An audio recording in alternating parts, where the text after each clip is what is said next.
السلام علیکم ورحمۃ اللہ وبرکاتہ۔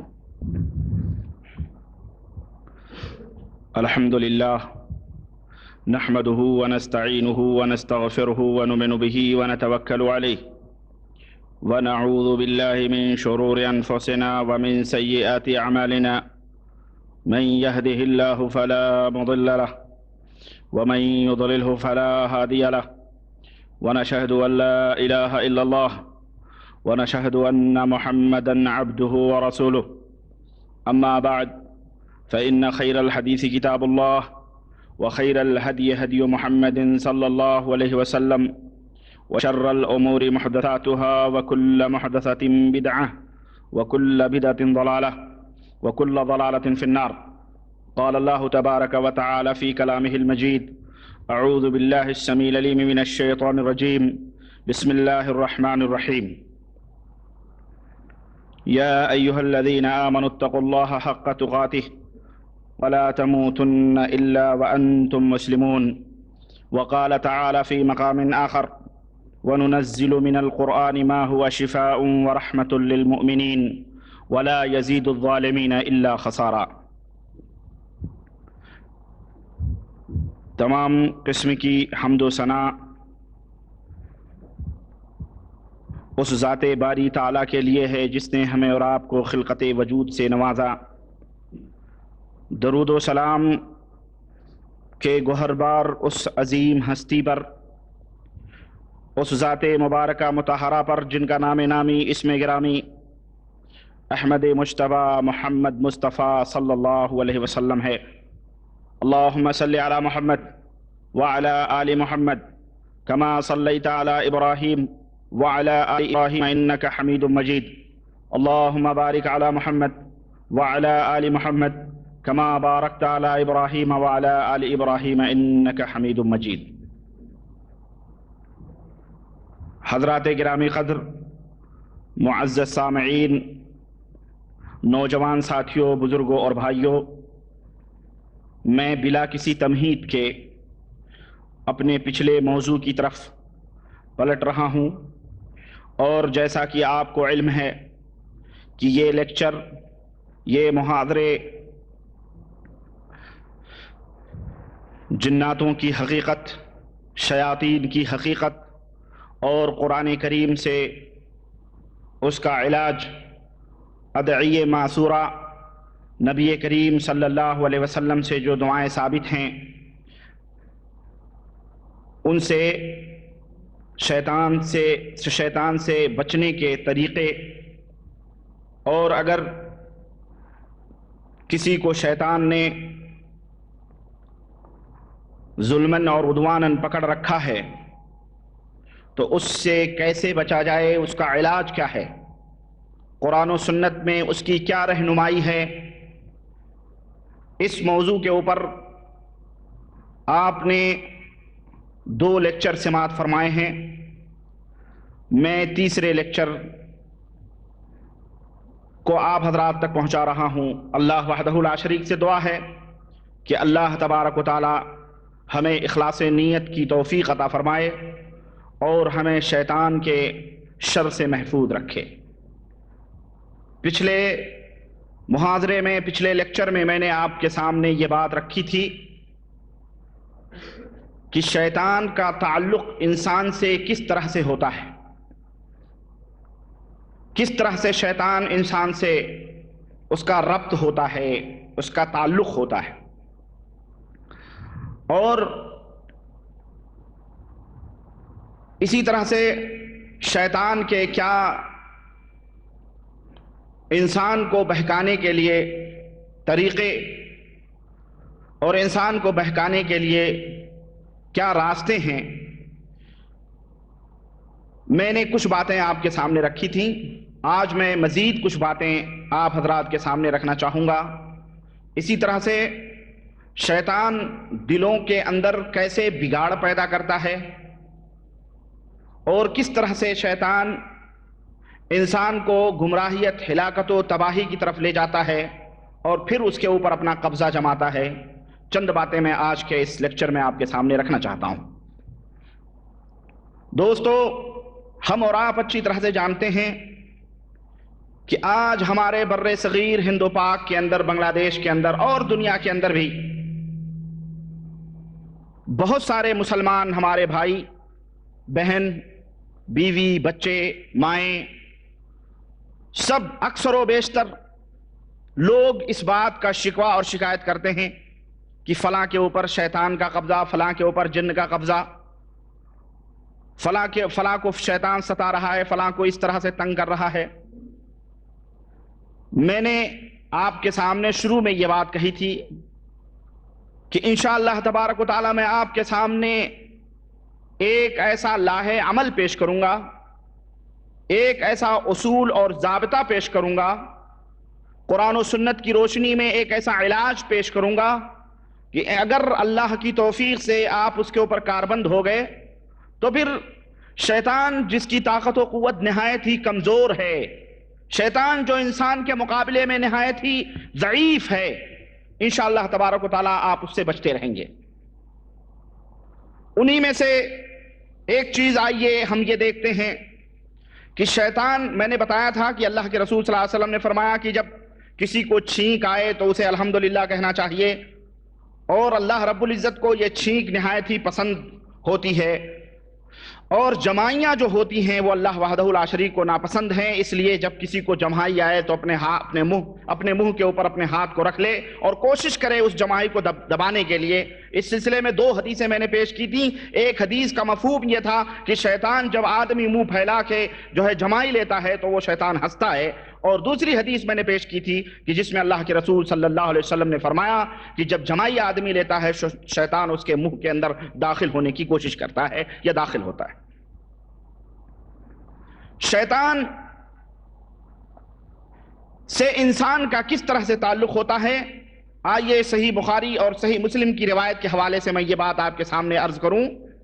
حضرت ابو ہریرہ رضی اللہ تعالیٰ عنہ اس حدیث کے راوی ہیں، فرماتے ہیں کہ نبی کریم صلی اللہ علیہ وسلم نے فرمایا کہ اذا استيقظ احدكم في منامه فليستنثر 3 مرات فإن الشيطان يبيت على خياشمه، کہ جب کوئی تم میں کا صبح کو بیدار ہو تو اپنے ناک کو 3 دفعہ پانی ڈال کے چھنک لے، اپنے ناک کو 3 دفعہ پانی ڈال کے صاف کر لے، اس لیے کہ اس کے خیشومے میں، یہ جو ناک کے بانسے ہیں اس کو خیشومہ کہا جاتا ہے عربی میں، اس کے اس ناک کے بانسے میں شیطان رات گزارتا ہے۔ یہ حدیث صحیح بخاری اور صحیح مسلم کے اندر ہے۔ حضرت حافظ ابن حجر جو شارح بخاری ہیں، جن کی فتح الباری ہے، وہ اس حدیث کی شرح میں ارشاد فرماتے ہیں، اور پچھلے محاضرے میں کسی بھائی نے یہ سوال بھی کیا تھا کہ جب حدیثوں سے یہ ظاہر ہے کہ یہ دعائیں پڑھ کے اگر آدمی سو جاتا ہے یا بسم اللہ کہہ کے دروازے کو بند کر دیتا ہے تو شیطان حاضر نہیں ہوتا، شیطان داخل نہیں ہوتا، تو پھر اس حدیث میں تو یہ آتا ہے کہ انسان کے ناک میں شیطان رات گزارتا ہے، تو دونوں بظاہر حدیثیں ٹکرا رہی ہیں۔ آئیے حافظ ابن حجر نے اس کی توجیہ فرمائی ہے، فرماتے ہیں کہ بظاہر تو یہ حدیث ہر سونے والے کے لیے ہے، کہ بظاہر یہ حدیث ہر سونے والے کے لیے ہے کہ اس کے ناک میں شیطان رات گزارتا ہے، لیکن اس بات کا بھی احتمال ہے کہ یہ ان لوگوں کے لیے خاص ہو کہ شیطان ان کی ناک میں رات گزارتا ہے، یہ ان لوگوں کے لیے خاص ہو جو لوگ دعائیں وغیرہ پڑھ کر کے، کوئی ذکر اذکار پڑھ کر کے نہیں سوتے ہیں، تو ان لوگوں کے ناکوں میں شیطان بیٹھ کر کے رات گزارتا ہے۔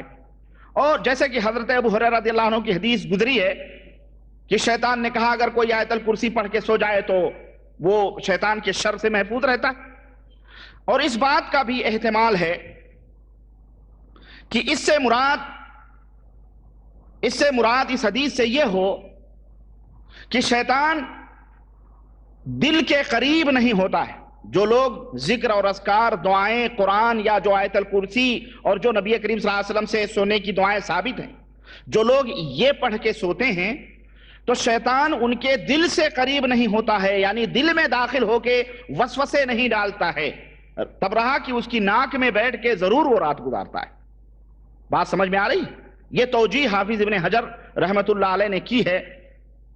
اور وہ یہ شیطان ناک کے اوپر کیوں بیٹھا ہے, ناک کے اندر بیٹھ کے کیوں رات گزارتا ہے, وہ موقع کی تلاش میں ہوتا ہے کہ کوئی موقع ملے اور اس کے دل کے اندر ہم داخل ہو کر کے اور اس کے دل کے اندر فساد اور بگاڑ پیدا کریں. بات سمجھ میں آئی؟ یہ ہے اس حدیث کا مفہوم. شیطان کے بڑے ہی خبیث اور بڑے ہی بھیانک پلاننگ بھی کرتا ہے شیطان, اس کے بڑے ہی خطرناک پلاننگ بھی ہوتے ہیں. چنانچہ مسند احمد میں صحیح روایت سے حضرت عبداللہ ابن مسعود سے یہ بات ثابت ہے کہ حضرت عبداللہ ابن مسعود فرماتے ہیں کہ شیطان ان لوگوں کی مجلسوں میں جو لوگ اللہ کی عبادت میں, اللہ کی بندگی میں یا اللہ کے ذکر و اذکار میں مشغول ہوتے ہیں, مثال کے طور پہ یہ مجلس بیٹھی ہوئی ہے, اللہ کا ذکر ہو رہا ہے, اس کے رسول صلی اللہ علیہ وسلم کا ذکر ہو رہا ہے, تو شیطان یہاں پر ہر ایک کے پاس آتا ہے اور یہ کوشش کرتا ہے کہ اس مجلس کو کسی طرح سے منتشر کر دے تاکہ اللہ کا ذکر نہ ہو, اس کے رسول کا ذکر نہ ہو. سب کے دلوں کے اندر وسوسے ڈالتا ہے, لیکن جب وہ راہ نہیں پاتا ہے اس مجلس کو توڑنے کے لیے تو باہر نکلتا ہے. باہر نکل کے ان لوگوں کی مجلسوں میں جاتا ہے جو دنیاوی معاملات میں, دنیاوی کاموں میں مشغول ہیں, دنیاوی مجلسوں میں گپ شپ مار رہے ہیں, تو ان کے دلوں میں جا کر کے وہ کیا کہتے ہیں فساد پیدا کرتا ہے, انہیں کسی بات کے اوپر جھگڑا کرنے پر مجبور کرتا ہے. چنانچہ وہ لوگ آپس میں لڑنے لگتے ہیں. تو یہ مجلس جو اللہ کی عبادت اور اللہ کے ذکر کے لیے مشغول ہوتی ہے, یہ مجلس اٹھ کر کے جا کے ان لوگوں کو جو ہے جھگڑے کو مٹانے اور اس کے دفاع کرنے کے لیے پہنچ جاتی ہے. اس طرح سے شیطان اپنے ہیلے میں کامیاب ہو جاتا ہے تاکہ اس مجلس کو جو بیٹھ کر کے اللہ کے ذکر اور اذکار میں مشغول ہیں, اس مجلس کو کسی طرح سے بھی منتشر کرے. کتنا خطرناک پلاننگ ہے اس کی, دیکھیں آپ کتنی خطرناک پلاننگ ہے اس کی, کہ ڈائریکٹلی اگر آپ کو نہیں اس نے منتشر کر پایا تو چند دنیا دار لوگوں میں فتنہ کر کے اور آپ کو بہرحال منتشر کر دیا تاکہ آپ دیندار لوگ ہیں جا کر کے وہاں فتنے کو دبائیں. تو اس طرح سے شیطان کی بہت اہم, بہت خطرناک پلاننگ ہوتی ہے, آپ اس کو سمجھنے کی کوشش کریں. اسی طرح سے احادیث میں آتا ہے کہ شیطان کے بہت بڑے لشکر ہوتے ہیں, شیطان کی ضروریت ہوتی ہے, شیطان کے پاس ایک بہت بڑا لشکر ہوتا ہے, اس کی فوج ہوتی ہے جو لوگوں کو فتنے میں ڈالنے کے لیے, لوگوں کو گمراہی اور ضلالت کی طرف مائل کرنے کے لیے وہ شیطان ان اپنے کارندوں سے, اپنے جو چیلے ہوتے ہیں اس کے اور اس کے جو فوج ہوتی ہے اس کو کام میں لیتا ہے. چنانچہ صحیح مسلم کی روایت میں حضرت جابر رضی اللہ تعالیٰ عنہ سے یہ حدیث مروی, یہ کہتے ہیں کہ قال رسول اللہ صلی اللہ علیہ وسلم ان ابلیس یضع عرشہ علی الماء, ابلیس کا تخت پانی کے اوپر لگتا ہے.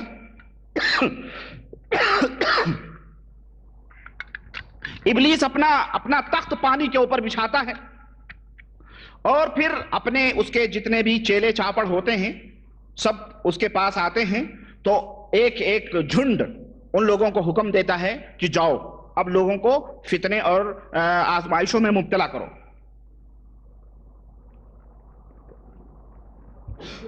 چنانچہ وہ مختلف گروپ دنیا کے اندر منتشر ہوتے ہیں. تو شیطان سے ان میں سے زیادہ قریب وہ ہوتا ہے جو بھیانک سے خطرناک کام کر کے آتا ہے. چنانچہ جب وہ گروپ فتنے میں ڈال کر کے واپس لوٹتا ہے شیطانوں کا, تو وہ شیطان پوچھتا ہے کیا کیا تم نے, تو کہتا ہے کہ فعلت کذا و کذا, میں نے فلاں کے ساتھ ایسے ایسے کیا. تو کہتا ہے کہ کوئی اچھی بات آپ تم نے نہیں کی. پھر دوسرا آتا ہے تو اس سے وہ کہتا ہے کہ میں نے ایسا ایسا کیا, تو اس سے بھی یہی بات کہتا ہے.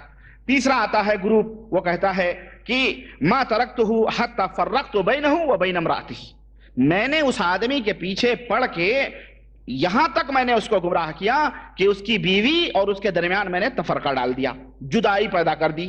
تو شیطان کہتا ہے یدنیہ منہ, تو شیطان اسے اپنے قریب کرتا ہے, یقول نعم انت, کتنا اچھا ہے تو اور کتنا اچھا کام کر کے آ رہا ہے. اور آمش کہتے ہیں کہ اللہ کے رسول صلی اللہ علیہ وسلم نے یہ فرمایا فَيَلْتَزِمُهُ, تو اس شیطان کو اٹھ کر کے پکڑ کے چمٹ جاتا ہے اس سے اور کہتا بڑی اچھی بات کر کے آیا ہے. تو اس حدیث میں جہاں پر ہمیں یہ معلوم ہوا کہ شیطان کے گروپ لوگوں کے اندر فتنے پیدا کرتے ہیں, وہیں ہمیں یہ بھی بات معلوم ہوئی کہ شیطان سب سے زیادہ خوش اس بات پر ہوتا ہے کہ میاں اور بیوی کے درمیان کس طرح سے جدائی پیدا کرے. اس لیے اس حدیث کے اندر تمام شادی شدہ لوگوں کے لیے، تمام ازدواجی زندگی گزارنے والوں کے لیے، تمام گھریلو زندگی گزارنے والوں کے لیے بہت بڑی نصیحت ہے کہ اس طرح کا اگر کوئی ماحول میاں بیوی میں پیدا ہو جائے تو انہیں فوری طور پر جو ہے اعوذ باللہ پڑھنا چاہیے، اور یہ دل میں سوچنا چاہیے کہ شیطان داخل ہو گیا ہے اور کسی نہ کسی طرح سے میاں بیوی کے اندر جدائی پیدا کرنا چاہتا ہے۔ سمجھ میں آ رہی بات؟ اس لیے آپ لوگوں کے لیے بھی اس میں نصیحت ہے، ہاں یہ نہیں کہ فوراً ناک کے اوپر مکھی بھی نہ بیٹھنے دیں اور غصے میں لال پیلا ہو کر کے اور کیا کہتے ہیں بیوی کو طلاق دے دیں یا بیوی سے جدا ہو جائیں، ہرگز نہیں، بلکہ یہ شیطانی عمل ہوتا ہے۔ اسی طرح سے اسی قسم کی ایک اور حدیث آتی ہے، حضرت ابو موسیٰ اشعری کہتے ہیں کہ جب صبح ہوتی ہے تو ابلیس زمین میں روئے زمین پہ اپنے لشکروں کو بھیجتا ہے، تو کوئی آ کے کہتا ہے کہ میں نے فلاں مسلمان کو گمراہ کر دیا، میں نے اس کو صحیح راستے سے بھٹکا دیا، البس تو اسے جو ہے وہ شیطان اسے بہت خوش ہوتا ہے اس سے۔ پھر کہنے والا کہتا ہے کہ میں لم ازل بفلان حتی طلق امراتہ، میں فلاں آدمی کے پیچھے برابر لگا رہا یہاں تک کہ اس نے اپنے بیوی کو طلاق دے دیا۔ تو شیطان کہتا ہے کہ ایسا بھی ہو سکتا ہے کہ اسے شادی کر لے۔ پھر تیسرا کہتا ہے کہ میں فلاں آدمی کے پیچھے لگا رہا یہاں تک کہ اس نے زناکاری کر لی۔ پھر وہ کہتا ہاں تو نے یہ کام کیا ہے۔ پھر دوسرا کہتا ہے کہ فلاں کو شراب پلا دیا، فلاں کو ہم نے اس قدر گمراہ کیا کہ اور غصے میں لایا کہ اس نے فلاں نے فلاں کو قتل کر دیا۔ تو اس طرح سے وہ بہت خوش ہوتا ہے ان کاموں سے۔ یہ حدیث مسند احمد اور ابن حبان کے اندر ہے، جس کو علامہ البانی حفظہ اللہ نے صحیح قرار دیا ہے۔ تو اس حدیث سے ہمیں یہ معلوم ہوا کہ شیطان کے جو لاؤ لشکر ہیں یہ لوگوں کے اندر کس طرح سے فتنے پھیلاتے ہیں۔ اسی طرح سے شیطان جو ہے نمازوں کے اندر وسوسے بھی ڈالتا ہے۔ چنانچہ صحیح مسلم کی روایت میں آتا ہے، حضرت ابو العالیٰ کہتے ہیں کہ عثمان ابن ابو العاص نبی کریم صلی اللہ علیہ وسلم ایک بہت بڑے صحابی ہیں، وہ نبی کریم صلی اللہ علیہ وسلم کے پاس آئے اور کہنے لگے ان الشیطان قد حال بینی و بین صلاتی و قراءتی یلبس علی۔ صحابی نے کہا اللہ کے رسول، شیطان آیا اور میری نماز اور میرے قرات کے درمیان، جب میں تلاوت کر رہا تھا نماز میں تو اس کے درمیان داخل ہو گیا اور جو ہے مجھے تنگ کرنے لگا۔ تو آپ صلی اللہ علیہ وسلم نے فرمایا ذاک شیطان، وہ شیطان ہے۔ یعنی صحابی نے کہا پتہ نہیں کون سی چیز تھی نماز میں مجھے تشویش کر رہی تھی۔ تو آپ صلی اللہ علیہ وسلم نے فرمایا وہ شیطان ہے، یقال له خنزب، اس کا نام خنزب ہے۔ یعنی جو نماز میں تمہیں تشویش پیدا کرتا ہے اس کا نام کیا ہے؟ شیطان کا خنزب ہے۔ فَإِذَا أَحْسَسْتَهُ، جب تمہیں ایسا کچھ محسوس ہو، فَتَعَوَّذْ بِاللَّهِ مِنْهُ، تو اعوذ باللہ کہیں، اعوذ باللہ کہیں، وَأَطْفُلْ عَلَى يَسَارِكَ ثَلَاثًا، اور اپنے بائیں طرف 3 دفعہ تھوکو، اپنے بائیں طرف 3 دفعہ تھوکو گے تو اس طرح سے شیطان کو اللہ تعالیٰ تم سے دور کر دے گا۔ تو اس حدیث سے ہمیں ایک علاج بھی معلوم ہوا کہ اگر نماز میں شیطان اس طرح سے تشویش پیدا کرے تو اللہ کے رسول صلی اللہ علیہ وسلم نے فرمایا اعوذ باللہ کہہ کے 3 دفعہ اپنی بائیں طرف تھوکو، یعنی تو ہلکے ہلکے تھوک لو، اس طرح سے شیطان سے اللہ تعالیٰ تمہیں نجات دے دے گا۔ تو اس حدیث سے ہمیں معلوم ہوا کہ شیطان جو ہے نمازوں کے اندر وسوسے بھی پیدا کرتا ہے۔ اسی طرح سے شیطان لوگوں کو بھلاتا بھی ہے۔ کوئی بات یاد ہے، اللہ کے احکام ہیں، اللہ کے فرامین ہیں، اللہ کے نبی کریم صلی اللہ علیہ وسلم کے قوانین ہیں، اصول ہیں، حدیثیں ہیں، آپ سنتے ہیں، لیکن جناب علی اس کان سے سنا آپ نے اور اس کان سے آپ نے باہر نکال دیا۔ یہاں مجلس میں بیٹھے ہیں ماشاءاللہ ایمان آپ کا بڑا مضبوط ہوتا جا رہا ہے، لیکن جیسے ہی آپ مجلس سے باہر گئے تو پتہ چلا کہ جناب علی پھر وہی رفتار پہ ڈھنگی جو پہلے تھی وہ اب بھی ہے، وہی مسئلہ ہے۔ تو شیطان گویا آپ کو بھلاتا بھی ہے۔ چنانچہ اللہ رب العزت نے اس کا ذکر قرآن کریم میں فرمایا ہے، جب موسیٰ علیہ السلام جو ہے اپنے خادم کے ساتھ خضر سے ملاقات کے لیے گئے اور اللہ تعالیٰ نے کہا کہ جاؤ اور فلاں فلاں جگہ ان سے ملاقات ہوگی، تو جہاں ٹھہرے تھے وہیں مچھلی کود کے چلی گئی، خادم بھول گیا۔ چنانچہ راستے میں جب حضرت موسیٰ نے کہا بھائی وہ ہمارا کھانا وانا لاؤ، بھوک لگی ہے، بہت تھک چکے ہیں، تو اس نے کہا واللہ میں تو بھول گیا، وہ مچھلی تو وہیں کود کر کے دریا میں چلی گئی تھی۔ تو اس نے کہا فَإِنِّي نَسِيتُ الْحُوتَ وَمَا أَنْسَانِيهِ إِلَّا الشَّيْطَانُ أَنْ أَذْكُرَهُ، مجھے شیطان نے بھلا دیا، مجھے شیطان نے بھلا دیا، میں تو یاد کرنا بھی بھول گیا اس کا۔ تو اس سے یہ پتہ چلا کہ انسان کے اندر جو نسیان کی بیماری پیدا ہوتی ہے، اللہ کے احکام قرآن حفظ کیا وہ بھول گیا، اللہ کے دین کی باتیں حفظ کی وہ بھول گئیں، دیگر چیزیں، تو شیطان اس سے بھلاتا بھی ہے اس طرح سے۔ اور اسی طرح سے شیطان کا یہ کام یہ بھی ہوتا ہے کہ لوگوں کے درمیان عداوت اور دشمنی ڈالتا ہے. دو دوست ہیں، دو بھائی ہیں، ان کے درمیان دشمنی پیدا کرتا ہے، اور یہ شیطان کا بڑا ہی خبیث مقصد ہوتا ہے جس پہ وہ چل کے آدمی کو کیا کہتے ہیں عداوت اور دشمنی ڈالتا ہے. چنانچہ اس کے کئی وسائل ہیں، اس کے کئی ذرائع ہیں دشمنی ڈالنے کے، اور ان تمام ذریعوں میں، ان تمام وسیلوں میں، جن کے اسباب میں جن کے ذریعے سے دشمنی ڈالتا ہے، شراب ہے. شراب ہے. چنانچہ آدمی شراب پیتا ہے تو ایک دوسرے کو گالی گلوچ دیتا ہے، ایک دوسرے کے اوپر تان و تشنی کرتا ہے، بے حرمتی کرتا ہے، بے عزتی کرتا ہے. اسی طرح سے ان وسیلوں میں سے جن کے دلوں میں نفرت پیدا کرتا ہے یہ سٹے اور جوئے بھی ہیں کہ جوا کھیلتا ہے آدمی، اس میں لڑائی ہو جاتی ہے، جھگڑا ہو جاتا ہے، کوئی جیت گیا تو اس کے خلاف دشمنی پیدا ہو گئی، کوئی ہار گیا. تو اس طرح کے وسائل اور ذرائع وہ استعمال کرتا ہے لوگوں کے درمیان کسی طرح سے جھگڑا اور لڑائی پھیلے اور اس طرح سے وہ آپس میں دشمنی پیدا ہو. اس کی دلیل قرآن کریم میں اللہ وحدہ لا شریک نے فرمایا انما الخمر والمیسر والانصاب والازلام رجس من عمل الشیطان، کہ اے لوگو شراب، جوئے، سٹے اور یہ استھان، یہ جو استھان ہے نا، جو استھان جن کی پوجا ہوتی ہے، دیوی دیوتا یا کسی کے چلے شدے چوکے پڑنے جو ہوتے ہیں، یہ تمام سب چیزیں، والازلام اور تیروں کے ذریعے سے فال نکالنا، یہ کیا ہیں؟ رجسن، بہت ہی گندی چیزیں ہیں، بڑی ہی ناپاک چیزیں ہیں، من عمل الشیطان، شیطان کے اعمال ہیں یہ. فاجتنبوہ، اور تو چاہیے کہ تم اس سے بچو، لعلکم تفلحون، تاکہ تم کامیاب اور کامراں ہو سکو. اس کا مقصد کیا ہوتا ہے، اس کا نتیجہ کیا ہوتا ہے؟ اللہ نے فرمایا انما یرید الشیطان ان یوقع بینکم العداوۃ والبغضاء فی الخمر والمیسر ویصدکم عن ذکر اللہ. شیطان کا اس سے مقصد یہ ہوتا ہے تمہارے درمیان دشمنی پیدا کرنا ہوتا ہے، تمہارے درمیان عداوت پیدا کرنا ہوتا ہے، بغض اور حسد پیدا کرنا ہوتا ہے. اس سے شراب اور جوئے سے دلوں کے اندر بغض اور حسد پیدا ہوتے ہیں. ویصدکم عن ذکر اللہ، اور اللہ کی یاد سے تمہیں یہ روکتا ہے. اللہ کی چنانچہ آدمی جب شراب پیتا ہے تو اس کو کہاں ہوش رہتا ہے؟ نماز روزہ اور دیگر چیزوں کو کہاں ہوش رہتا ہے؟ جوئے کھیلتے ہیں، ایک بازی ہار گیا، چل دوسری لگاتے ہیں، دوسری بھی ہارا، چل تیسری لگاتے ہیں، وہ بھی ہارا، یہاں تک کہ لوگ اپنے گھر، اپنی چیزیں، اپنی بیوی تک کو نعوذ باللہ جوئے میں، نعوذ باللہ یہ فاسق و فاجر لوگ رکھ دیتے ہیں، اور اس طرح سے جو ہے دانت نکالے چلے آتے ہیں. یہاں بھی ہم نے سنا بعض لوگ جو ہے سٹے اور جوئے کھیلتے ہیں، اور جناب علی وہ پتہ نہیں تھائی لینڈ کا جوا ہے تو پتہ نہیں فلپین کا جوا ہے، کہاں سے شیطان کی آت. مسلمانوں اللہ سے ڈرو. اور میں نے یہاں تک سنا ہے کہ جو محنت خون پسینے کی کمائی ہوتی ہے اس کو لے جا کے نمبر نکالتے ہیں خبیث، اس طرح سے وہ زندگی برباد کر دیتے ہیں. مسلمانوں اس سے بچو، ورنہ وہ نیچے کا بوریا بھی تمہارا چلا جائے گا. اور اس طرح سے شیطان کا عمل ہے یہ، شیطان تمہیں ہلاک و برباد کر دے گا. تمہارے ماں باپ نے یہاں بھیجا ہے تاکہ تم کچھ پیسے کماؤ، اور اپنے ماں باپ، اپنے بیوی بچوں کو بھیجو، اور یہاں تم بیٹھ کر کے نمبر لگا رہے ہو، جوئے لگا رہے ہو. اللہ سے ڈرو. اللہ کی قسم یہ اس ذریعے سے کمائی ہوئی رقم، اس ذریعے سے کمائی ہوئی رقم گندی ہے، پلید ہے، حرام ہے. اس سے یہ اللہ کے رسول صلی اللہ علیہ وسلم نے فرمایا کہ جو خون یا جو گوشت حرام کمائیوں سے پلا ہو وہ جنت کے اندر کبھی بھی داخل نہیں ہو سکتا ہے. دیکھیں آپ، تو یہ جو حرام کما کر کے، لاٹری لگا کے، جوئے لگا کے، سٹے لگا کے، یہ تمام کے ذریعوں سے جو پیسے کماتے ہیں اور کہتے ہیں جی ہم بہت بڑے سیٹ ہو گئے، ہم نے کار خرید لی، امبیدر کار خرید لی، امریکی کار خرید لی، ہوائی جہاز خرید لیے. تو یہ نہ سوچو کہ دنیا کے اندر تو ہمیں خوب چھوٹ مل رہی ہے تو اللہ تعالیٰ نے آپ کو معافی دی ہے. اللہ کی قسم، اللہ کے نبی نے فرمایا ہے یہ حرام ہے، اور حرام سے کمائی ہوئی دولت سے جو گوشت اور پوشت پلتا ہے وہ جنت کے اندر کبھی داخل نہیں ہو سکتا ہے.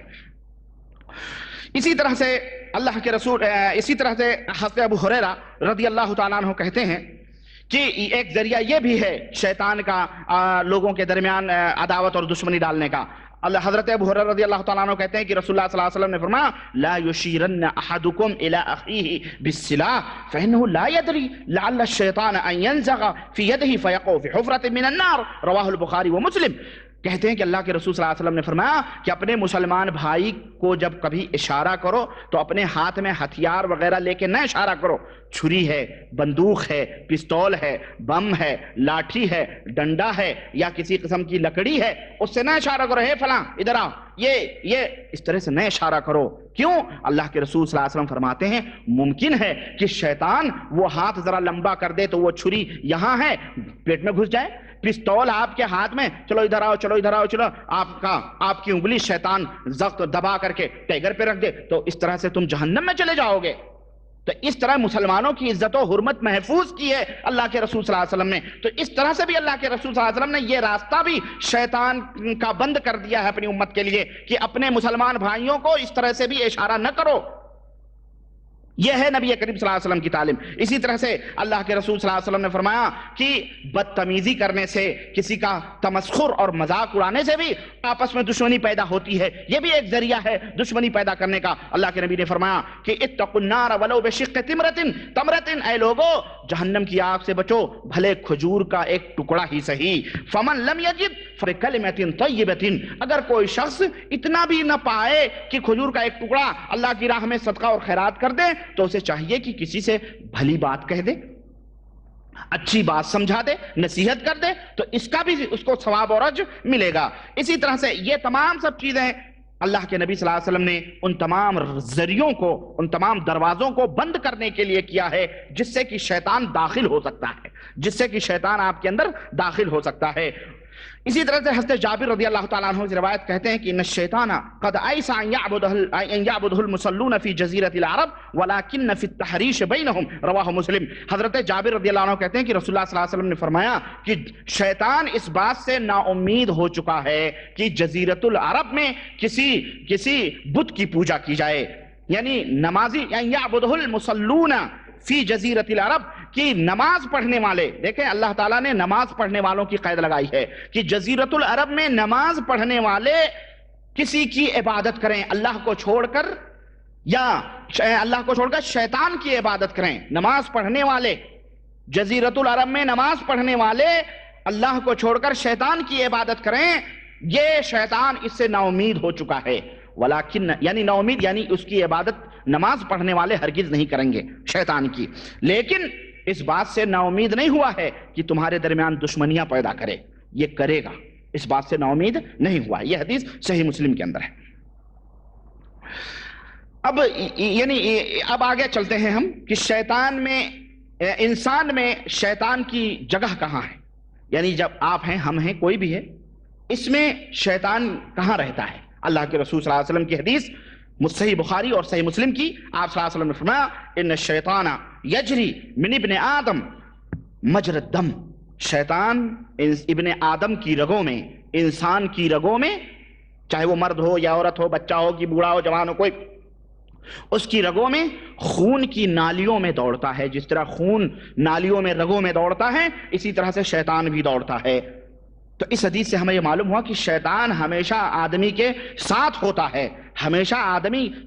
اس حدیث کا ایک مفہوم تو محدثین نے یہ بھی بیان کیا ہے کہ جس طرح سے کہ انسان کی رگوں میں خون ہوتا ہے، اسی طرح سے شیطان انسان سے قریب ہوتا ہے، کیونکہ وہ ہمیشہ اس کی گھات میں، ہمیشہ اس گھات میں، اس کوشش میں ہوتا ہے کہ اس کو کس طرح سے قریب کر دیں، اس کو کس طرح سے گمراہ کر دیں، اس کو کس طرح غلط راستوں پہ ڈال دیں. تو کثرت تذلیل سے، یعنی اس بات کی کثرت سے کہ وہ ہمیشہ آدمی کے ساتھ ہوتا ہے، اللہ کے رسول صلی اللہ علیہ وسلم نے ایک مثال دی کہ جس طرح رگوں میں خون دوڑتا ہے اسی طرح تمہارے ساتھ شیطان گھات میں لگا ہوا ہے. اسی طرح سے اس حدیث سے ہمیں معلوم ہوا کہ شیطان انسان کے اس میں ہوتا ہے، قریب ہوتا ہے، جو اسے گمراہ کرنے کی کوشش کرتا ہے. اور شیطان، یہاں سے یہ بھی ہمیں معلوم ہوا کہ شیطان انسان کے جسم میں داخل ہونے کی طاقت و قوت بھی رکھتا ہے، اسی لیے وہ ہمیشہ دل کی جگہ کو اختیار کرتا ہے، دل کی جگہ کو اختیار کرتا ہے. کیوں؟ یہ دل جو ہے یہ بہت بڑا، یعنی دل جو ہے یہ سمجھیے کہ ایک عضو کے اندر، انسانی جسم کے اندر ایک بہت ہی اہم جگہ ہے، جہاں سے ہر چیز کے فیصلے ہوتے ہیں، جہاں سے ہر چیز کام کرتی ہے. یعنی ایک سمجھیے ڈینمو کی طرح یہ دل ہوتا ہے کہ وہیں سے سب چیز پیدا ہوتی ہے. تو شیطان دل کے اندر جگہ بناتا ہے، اس کے ذریعے سے انسان کے جتنے بھی اعضاء اور جوارے ہیں، ہاتھ، پیر، ناک، آنکھ، دماغ سب کچھ وہیں سے وہ گھماتا ہے جیسے چاہتا ہے اس کو. اسی لیے اللہ کے رسول صلی اللہ علیہ وسلم نے فرمایا کہ الا وان فی الجسد مضغۃ اذا صلحت صلح الجسد کلہ. آپ نے فرمایا کہ یاد رکھو تمہارے جسم کے اندر ایک گوشت کا لوتھڑا ہے، وہ درست رہے گا تو پورا جسم درست رہے گا. واذا فسدت فسد الجسد کلہ، اگر وہ خراب ہوا تو پورا جسم خراب ہو جائے گا. وہی القلب، آپ نے فرمایا وہ گوشت کا ٹکڑا جو ہے وہ دل ہے. اس لیے دل کے اندر شیطان جا کے داخل ہوتا ہے. یہ حدیث صحیح بخاری اور صحیح مسلم کے اندر ہے. لیکن آپ کو ایک بات میں یہاں اور بتاؤں کہ ایمان چونکہ اس کا ٹھکانہ ایمان کا دل ہوتا ہے، تو یہ دل جتنا ہی قوی ہوگا ایمان کے اعتبار سے، اس دل کے اندر جتنا ہی ایمان مضبوط ہوگا، شیطان کی طاقت و قوت اتنا ہی کمزور ہوتی چلی جائے گی، اتنی ہی کمزور ہوتی چلی جائے گی. اور جو یہ ایمان دل کے اندر کمزور ہوتا جائے گا، نکلتا جائے گا، کم ہوتا جائے گا، اس کے اندر نقص پیدا ہوتا جائے گا، کمی پیدا ہوتی جائے گی، تو شیطان کا دباؤ دل کے اوپر بڑھتا جائے گا. دلیل اس کی اللہ کے رسول صلی اللہ علیہ وسلم نے فرمایا حضرت عمر بن خطاب رضی اللہ تعالیٰ عنہ سے کہ والذی نفسی بیدہ ما لقیک الشیطان سالکا فجا الا سلک فجا غیر فجک. صحیح بخاری اور صحیح مسلم. حضرت عمر رضی اللہ عنہ سے حضور نے فرمایا کہ اے عمر، تم جس گلی سے گزرتے ہو شیطان اس گلی میں راستہ ہی چھوڑ دیتا ہے تمہارا. جس بھی راستے سے گزرتے ہو شیطان اس راستے سے کترا کے گزر جاتا ہے. اس میں حضرت عمر کی ایک تو فضیلت ہے، دوسرے قوت ایمان کی دلیل ہے کہ حضرت عمر کتنے قوی الایمان تھے کہ وہ جس گلی سے گزرتے تھے شیطان اس گلی سے بھاگ جاتا تھا، دور ہو جاتا تھا. تو میرے مسلمان بھائیوں، یہ ہمارے لیے نصیحت ہے کہ ایمان کی قوت جس قدر تیز ہوگی، جس قدر مضبوط ہوگی، شیطان اسی قدر آپ سے ڈر کی وجہ سے دور بھاگے گا. لیکن جو دل کا ایمان جو ہے یہ کمزور ہوتا جائے گا شیطان آپ سے. چنانچہ جن لوگوں کو شیطان جنات پکڑتے ہیں، اگر آپ گہرائی سے ان کے گھر کا مطالعہ کریں، ان کی لائف کا مطالعہ کریں، ان کی زندگی کا مطالعہ کریں، خواہ وہ عورتیں ہوں یا مرد ہوں، تو اللہ کی قسم 99% آپ کو وہ لوگ ملیں گے جن کے دلوں کے اندر ایمان بس لا الہ الا اللہ محمد رسول اللہ ہے، لیکن ہر ایرو غیرو نتھو خیرو جمراتی شمن کے جو ہے دربار میں جا کے دامن پھیلائے ہوئے ہیں، اللہ وحدہ لا شریک سے دور ہیں، اللہ کے رسول کی دور ہیں، تعویذیں اتنی موٹی موٹی لٹکائے ہوئی ہیں اللہ کی پناہ کہ جہنم کی بیڑیوں کے بجائے دنیا میں بیڑیاں لگائے ہوئے ہیں یہ.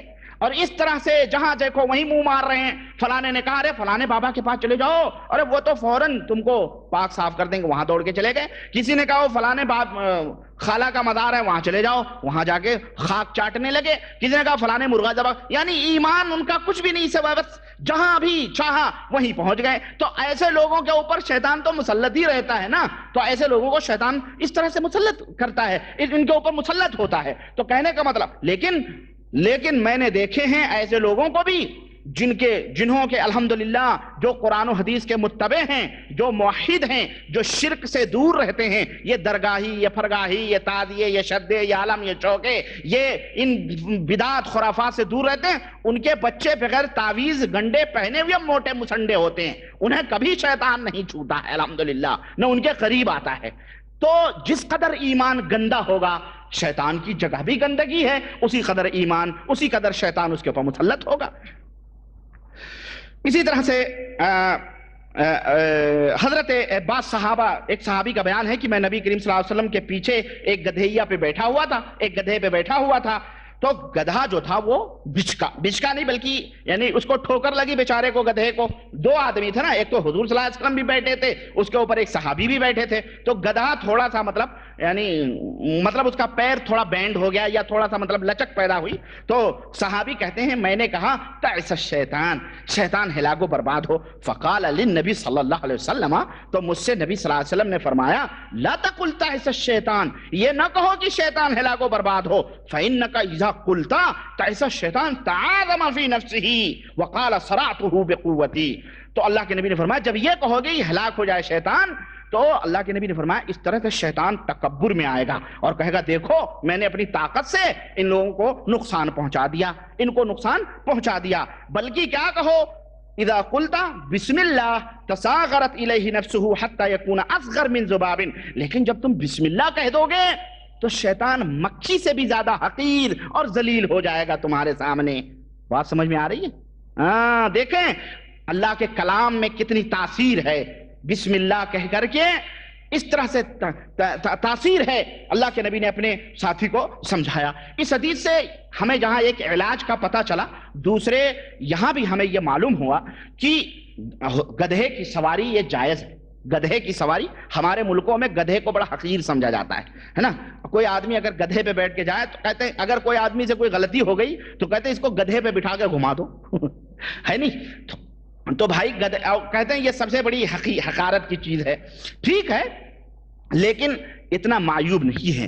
ہمارے نبی جو سید العرب والعجم تھے، جو سید الثقلین تھے، انسان اور جنات بلکہ دنیا کے تمام مخلوقات کے لیے رحمت بن کر کے آئے تھے، وہ انہوں نے اس کی سواری کی ہے میرے بھائی۔ تو اس کو اتنا ذلیل نہ سمجھو، اس کو حقیر نہ سمجھو۔ اگر کبھی تمہیں پیدل چلنا ہو تو تمہیں پتہ چلے، کبھی آج تو ماشاءاللہ سب کچھ وسائل ہیں، لیکن وہ دور یاد کرو جہاں کی مطلب کچھ بھی نہیں تھے، یہی گھوڑے گدھے یہی تھے، تو وہ زمانے یاد کرو۔ آج بھی جن کے پاس سائیکل نہیں ہے وہ ترستے ہیں، 2-2 5-5 8-8 میل پیدل جاتے ہیں، لیکن اگر جو ہے کوئی سواری پہ بٹھا لے تو اس کا کتنا شکریہ ادا کرتے ہیں۔ تو کہنے کا مطلب یہ ہے کہ آج موجودہ دور میں وسائل مہیا ہیں۔ اس حدیث سے ہمیں یہ بھی معلوم گدھے کی سواری جائز ہے۔ دوسرے ہمیں یہ بھی معلوم ہوا کہ ایک گدھے پہ 2 آدمی بیٹھ سکتے ہیں، جائز ہے، اس کے اوپر ظلم نہیں ہے، اس کے اوپر کوئی ظلم نہیں ہے، کیونکہ اللہ کے رسول ظلم نہیں فرماتے تھے نعوذ باللہ۔ تو گدھا 2 آدمیوں کی سواری کو برداشت کر سکتا ہے۔ سمجھ میں آئی بات؟ تو اس حدیث سے ہمیں یہ معلوم ہوا کہ شیطان جو ہے کس طرح سے ذلیل اور رسوا ہوتا ہے۔ اسی طرح سے یہ چند باتیں رہیں شیطان کے تعلق سے کہ جس کا تعلق شیطان کا انسان سے کس طرح سے ہوتا ہے۔ اب آئیے میں آگے بڑھتا ہوں، اپنے موضوع کو آگے بڑھاتے ہوئے یہ کہتا ہوں کہ دلوں کے اندر فساد شیطان کیسے پیدا کرتا ہے، کیا طریقے اپناتا ہے، کس طریقے سے شیطان دلوں کے اندر جگہ بناتا ہے، کس طریقے سے شیطان دلوں کے اندر داخل ہوتا ہے اور انسان کو گمراہ کرتا ہے۔ آئیے میں کچھ باتیں بتلاؤں۔ جیسا کہ میں نے ابھی آپ کو بتلایا کہ شیطان جو ہے یہ دلوں کے اوپر حملے کرتا ہے۔ کیوں؟ دل ایک ڈینمو کی طرح ہے، اس کے تابع تمام جسم کے اعضاء ہوتے ہیں۔ دل جیسا چاہتا، دل نے کہا پانی پیو تو آپ نے ہاتھ بڑھایا اور پانی منہ تک لگایا۔ تو دل کے تابع یہ ہاتھ ہے، پیر بھی ہے، انسان کی آنکھیں بھی ہیں، انسان کا سب پورا، اسی لیے وہ ڈینمو کے اوپر قبضہ کرتا ہے۔ تو اس کی بڑی اہمیت ہے، اسی لیے اللہ کے رسول صلی اللہ علیہ وسلم کی وہ حدیث میں آپ نے فرمایا کہ یہ دل جب درست ہوتا ہے تو تمام چیزیں درست ہوتی ہیں، دل بگڑتا ہے تو تمام سب چیزیں بگڑتی ہیں۔ دل درست ہوتا ہے تو آدمی کسی تنکے سے بھی نہیں ڈرتا ہے، بڑے سے بڑے چیزوں سے بھی نہیں ڈرتا ہے، اڑ جاتا ہے۔ لیکن جب دل بگڑتا ہے تو آدمی اگر اکیلے چل رہا ہوتا ہے اور ذرا سی آہٹ ہوئی تو اس کا دل جو ہے فوراً بلڈ پریشر ہائی ہو جاتا ہے۔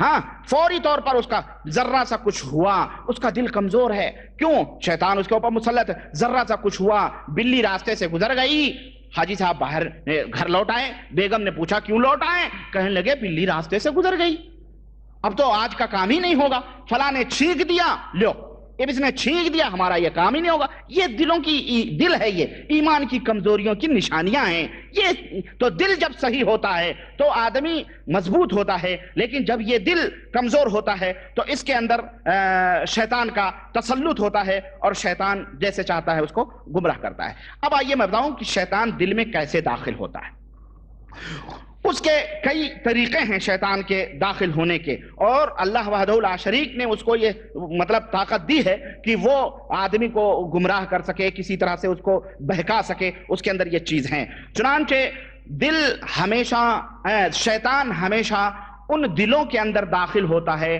جن کے دل اللہ کے ذکر سے، اللہ کی یاد سے، تقوی سے، اخلاص و للہیت سے، یقین سے خالی ہوتے ہیں۔ ان دلوں میں یہ شیطان داخل ہوتا ہے اور جب جگہ پا کر کے پھر ان دلوں کے اندر وسوسے پیدا کرتا ہے اور اس کے اندر جگہ بناتا ہے۔ لیکن اگر دل ایمان کی دولت سے معمور ہے، دل تقوی کی روشنی سے منور و مجلہ ہے، دل اللہ وحدہ لا شریک کے ذکر سے دل کے ارد گرد قلعہ بنا ہوا ہے، چہار دیواری اللہ کے ذکر اور اللہ کی یاد سے گھری ہوئی ہے، تو شیطان ہرگز ہرگز اس دل کے اندر داخل نہیں ہوتا ہے۔ تو یہ بات آپ نوٹ کر لیں کہ اسی دل کے اندر شیطان جائے گا جس کا دل اللہ کے ذکر سے، اللہ کی یاد سے، تقوی سے، اخلاص سے، للہیت سے خالی ہوتا ہے، اسی کے اندر جائے گا۔ اور میرے بھائی اگر یعنی اس شیطان کی مثال ایسے ہی ہے جیسے کہ ایک آدمی کے سامنے گوشت رکھا ہوا ہو لوتھڑا، تو کوئی کتا اس کو دیکھ دیکھ کر کے لپکتا ہو اور وہ اسے ہکالتا ہو، تو جب تک اس کے سامنے ہے کتا باز ہی نہیں آ رہا ہے، لپک رہا ہے اس گوشت کو لینے کے لیے، لیکن جب اس آدمی نے اس گوشت کے ٹکڑے کو اٹھا کر کے ہاتھ میں لے لیا تو کتا وہاں ٹھہرے گا؟ کتا بھاگ جائے گا، یعنی نا امید ہو جائے گا، نا امید ہو جائے گا کہ اب تو یہ آدمی خود ہی لے کے جا رہا، ہمیں ملے گا ہی نہیں۔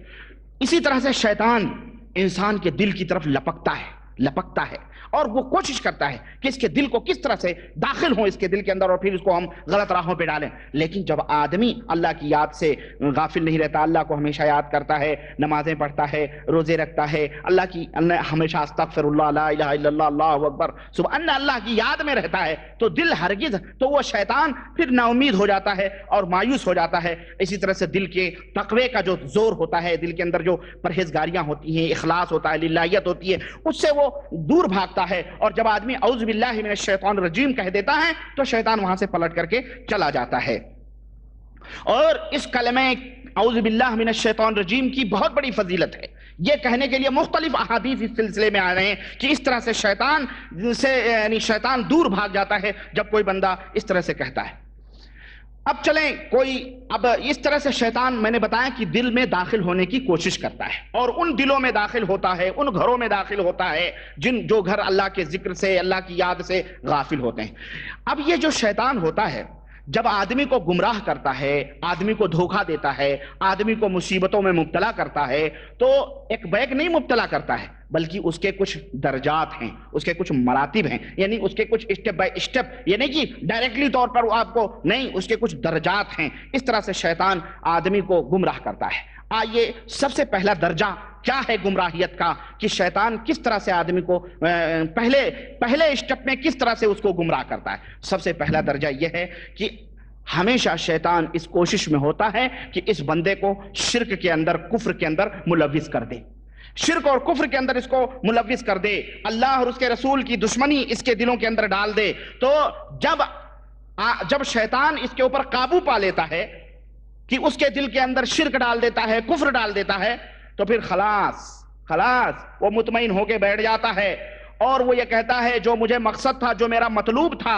جو مجھے خواہش تھی وہ پوری ہو گئی، یہ مشرک ہو گیا، اس نے شرک کر لیا، تو خلاص اب وہ آرام سے اپنے ساتھیوں کو کہتا اب تم سو جاؤ، اب یہ چھوڑ دو اس کو، یہ نمازیں بھی پڑھے گا، روزے بھی رکھے گا، حج بھی کرے گا، زکوٰۃ بھی کرے گا، سب کچھ کرے گا، اس کو پوچھنے کی ضرورت نہیں ہے، اس کا کوئی بھی عمل اللہ تعالیٰ کے ہاں قابل قبول نہیں ہے۔ تو اس کا سب سے بڑا یہ ہوتا ہے کہ دل کو شرک کے اندر ملوث کر دے۔ اور آج دیکھیں آپ کے اپنے ارد گرد اپنے ملکوں میں نظر دوڑائیں، اللہ کی پناہ بہت کم ایسے لوگ ملیں گے، عورت ہوں کہ مرد ہوں کہ بوڑھے ہوں، اور بوڑھے تو اور بھی اللہ انہیں ہدایت دے میرے بھائی، وہ اور بھی شرک کے اندر ڈوبے ہوئے، اللہ کی قسم۔ نوجوان تو کم از کم الحمدللہ ذرا خون کی گرمی ہے، باتیں سن لیتے ہیں، سمجھ لیتے ہیں، تو اس طرح سے ان کی سمجھ میں آ جائے توبہ کر لیتے ہیں، لیکن دوسرے کھوسٹ ہو گئے جو قبر میں پیر لٹکائیں، ان کی سمجھ میں نہیں آتی بات، وہ کہتے ہیں جی ہمارے باپ دادے کیا غلط کرتے ہیں۔ ان کو بولو بھائی میرے، اللہ کے سوا کسی اور کی رضا اور خوشی کے لیے، کسی اور کو راضی خوش کرنے کے لیے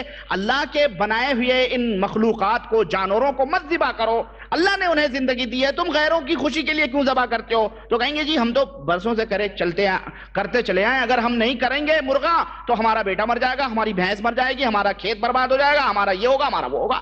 اسی طرح سے تعزیے برسوں سے بناتے چلے آ رہے ہیں، چوک ہمیشہ پوجتے آ رہے ہیں، اگربتیاں ہمیشہ، گلگلے ہمیشہ، نظر و نیاز ہمیشہ، غرض بندیاں، مٹھائیاں، چادریں، سب کچھ درگاہوں پر، مداروں سب کچھ کرتے آ رہے ہیں۔ تو اب یہ کہتے ہیں کہ جناب علی اگر ہم نہیں کریں گے تو ہمیں یہ نقصان ہوگا، یہ نقصان ہوگا، یہ نقصان ہوگا۔ تو اس طرح سے یہ شرک۔ اور دوسری چیز یہ ہے کہ شیطان نے باقاعدہ اپنی ذریت بھی پھیلائی ہوئی ہے کہ جناب عالی اور ایسے ویسی ذریت نہیں ہے، بڑی متقی پرہیزگارانہ شکل و صورت میں بیٹھے ہوئے ہیں لوگ، موٹی موٹی تسبیحاں لے کے، اور وہ تعویذیں اور وہ انگوٹھیاں اور وہ جناب عالی اللہ حق ہو، اللہ حق ہو، اور وہ نمازیں، وہ روزے، وہ عبادتیں، وہ تمام سب چیزیں ایسی ایسی شکلوں میں شیطان نے بٹھائے ہوئے ہیں۔ مزاروں کے پاس دیکھ لو، استھانوں پہ دیکھ لو، چوکوں پہ دیکھ لو، سڑکوں پہ دیکھ لو، روڈوں پہ دیکھ لو، ہر جگہ بیٹھے ہوئے ہیں جناب عالی۔ وہ بیٹھے بڑے تقوی پرہیزگار، بڑے بھاری ولی اللہ ہیں بھائی، حالانکہ وہ شعبدے باز ہوتے ہیں، جادوگر ہوتے ہیں، نماز نہیں پڑھتے، اور پڑھتے بھی ہیں تو بس صرف دکھاوے کے لیے پڑھتے ہیں، ورنہ ان کے دلوں کے اندر اخلاص اور للہیت نہیں ہوتی ہے کہ جو اللہ کے در سے ہٹ کر کے غیروں کی چوکھٹوں پہ اپنے سر کو جھکاتا ہو، وہ 1000 دفعہ بھی اپنے ایمان کا دعویٰ کرے، وہ مومن صادق، سچا مومن ہرگز ہرگز نہیں ہو سکتا ہے۔ اس لیے میرے بھائی، شیطان کا یہ پہلا مقام حملہ ہوتا ہے کہ وہ کسی انسان کو مرتد کر دے، اس کو کافر کر دے، اس کو گمراہ کر دے، اس کو مشرک بنا دے، اسے کسی نہ کسی طرح شرک میں ڈبو دے۔ اب اگر وہ اس سے نا امید ہو جاتا ہے، مثلا کسی کے اوپر حملہ کیا اور جناب عالی اس کے پیچھے لگا رہا، اب یہ نہ سوچیں آپ کہ ہمیں کیسے پتہ چلے کہ شیطان ہمارے دل کے پیچھے لگا ہوا ہے، تو اس میں دراصل وسوسوں کا بڑا کافی دخل ہے۔ وہ وسوسے ڈالتا ہے، کوئی بیماری، وہی بچہ بیمار ہوا یا کچھ بھی ہوا تو دلوں کے اندر وسوسے پیدا کرتا ہے۔ دیکھو تم اتنی نمازیں پڑھ رہے ہو، روزے پڑھ رہے ہو، سب کچھ کر رہے ہو، بڑے بھاری موحد ہو، یہ کام نہیں ہو سکتا، فلانے دربار میں چلو، فلانے بابا کے ہاں چلو، فلانے ہاں چلو۔ اگر آپ مضبوط نہیں ہیں تو جناب عالی جا کے وہاں اس کے ہاتھ چومیں گے، پیر چومیں گے، اس کو جو کہے گا وہ کریں گے، جس طرح سے کہے گا ویسا کریں گے۔ وہاں شیطان نے آپ کو گمراہ کر دیا، خلاص خلی ولی وہ کھول چھوڑ کر کے آپ کے ساتھ چلا جائے گا، اس طرح سے وہ گمراہ کرتا ہے۔ لیکن اگر دل مضبوط ہے تو اور اللہ کے اوپر توکل ہے، بھروسہ ہے کہ وہی نفع اور نقصان کا مالک ہے، وہی جو چاہے گا کرے گا، تو آپ فوری طور پہ توبہ کریں گے اور دور آئیں، ہٹ آئیں گے تو اللہ وحدہ لا شریک جو مقدر میں لکھے گا، وہ لکھا ہوگا وہی ہوگا۔ دوسرا اسٹیپ کیا ہے؟ جب آدمی اس سے نا امید ہو جاتا ہے کسی موحد سے، تب اسے بدعات اور فسق و فجور اور بدعتوں کے اندر ملوث کرتا ہے۔ بدعات کے اندر چنانچہ زناکاری، بدکاری، چوری، گھٹیاہی، بدکاری، ان تمام سب چیزوں سے زیادہ پسندیدہ چیز شیطان کے نزدیک بدعت کے اندر ملوث کرنا ہے۔ کیوں؟ اس لیے کہ جب کوئی آدمی کوئی بدعت کا کام کرتا ہے تو وہ چاہے ارادی طور پر یا غیر ارادی طور پر، شعوری طور پر یا غیر شعوری طور پر، جان بوجھ کر یا نہ جان بوجھ کر، المہم وہ کسی طرح سے بھی نبی کریم صلی اللہ علیہ وسلم کی دشمنی میں ملوث ہوتا ہے۔ نمبر 2، نبی کریم صلی اللہ علیہ وسلم کی سنت کا منکر ہوتا ہے۔ بات سمجھ میں آ رہی؟ چاہے وہ کہے نہ کہے، علم ہے یا نہیں ہے وہ بات الگ ہے، وہ کسی طرح سے ملوث ہوتا ہے۔ کیوں؟ اس لیے کہ بدعت جو ہوتی ہے یہ انبیاء اور رسول کے دعوت و تبلیغ کے مخالف ہوتی ہے۔ بدعت کبھی سنت نہیں ہو سکتی ہے، جہاں سنت ہوگی وہاں بدعت نہیں، جہاں بدعت ہوگی وہاں سنت نہیں۔ اس لیے، اور دوسری چیز یہ ہے کہ یہی بدعت کفر اور شرک کا دروازہ بھی ہے۔ بدعت کفر اور شرک کا دروازہ بھی ہے۔ جب آدمی بدعت کرنے لگا تو پھر یوں سمجھ لو کہ وہ کفر اور شرک کے دروازے میں داخل ہونے کے قریب ہے۔ چنانچہ بہت سارے آج ہمارے ہاں لوگ ہیں، اپنے آپ کو بہت بھاری موحد کہتے ہیں، یہ بڑے بڑے موحد، لیکن بدعت ان کی رگ رگ میں کوٹ کوٹ کے بھری ہوئی ہے، وہ ان کو پتہ نہیں ہے، وہ بتا بھی ہے، خبر بھی ہے، لیکن انہیں وہ توبہ نہیں کرتے ہیں۔ کیوں؟ یہ بھی ایک سبب ہے کہ آدمی جب بدعت کرتا ہے تو اسے توبہ کی توفیق بھی نہیں ہوتی ہے۔ کیوں؟ وہ جو کام عمل کر رہا ہوتا ہے وہ یہ سوچتا ہے یہ بڑا نیکی کا کام ہے، بڑا اچھا کام ہے، تو شیطان اس کی نظروں میں اس عمل کو، اس کام کو، اس بدعت کو مزین اور آراستہ کر دیتا ہے اور اسے خوشنما بنا دیتا ہے، اس لیے اسے توبہ کی بھی توفیق نہیں ہوتی۔ شرابی، کبابی، بدکار، زناکار کو اللہ تعالیٰ کبھی توبے کی توفیق دے دیتا ہے، لیکن ان بدعتیوں کو اللہ تعالیٰ بہت کم ایسے ہیں الا من رحم اللہ کہ انہیں توبے کی توفیق ہوتی ہے۔ کیوں؟ یہ وہ کام کرتے ہیں نیکی سمجھ کر کے۔ کیا سمجھ کر کے؟